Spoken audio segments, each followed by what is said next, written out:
Mark, what's the Catholic Church, been up to?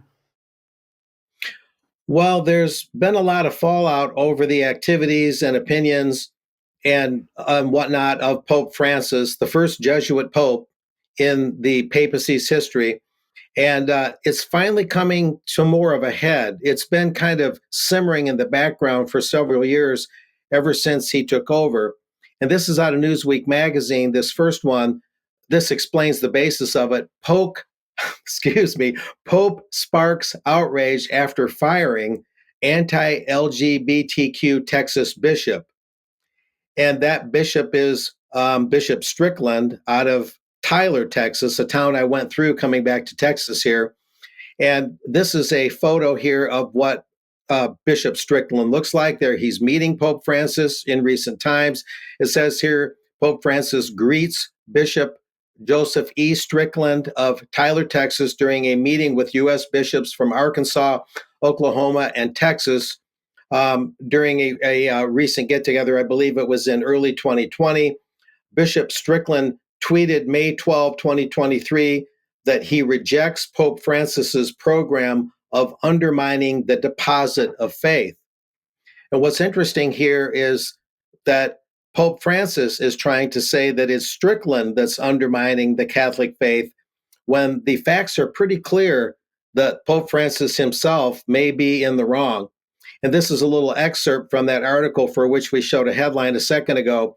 Pope Francis has received backlash for his decision to remove Strickland of Tyler, Texas. Strickland has been a vocal critic of Francis's efforts to make the church more welcoming for the LGBTQ plus community. Strickland has publicly scrutinized Francis for the Pope's attempt to change the church's position on social issues such as transgender rights and same-sex marriage. In August, Strickland wrote an open letter to the sons and daughters in Christ, where he reiterated the basic truths of the church, including how God sees marriage as between one man and one woman, quote, end quote, and how a disordered attempt to reject someone's undeniable biological and God-given identity should not be supported. Most recently, Strickland called Pope Francis he called Francis's 3-week-long closed-door meeting on controversial issues facing the church. Strickland called that a travesty.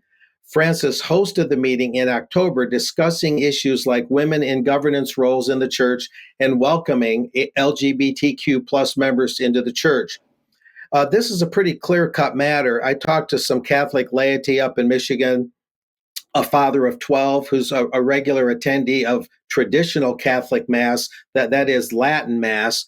And what I basically heard is it appears that while Strickland might have went about this a little differently in how he complained to Pope Francis, Catholic doctrine and the Catechism of the Catholic Church, the well-known book of Catholic doctrine called the CCC, all of that embodies the Catholic Church as being very firmly against same-sex marriage, very firmly against homosexual behavior, and so on and so forth. So for Francis to call out Strickland like this and actually fire him as the Bishop of Tyler is the height of irony in the eyes of the members of the Catholic laity with whom I spoke.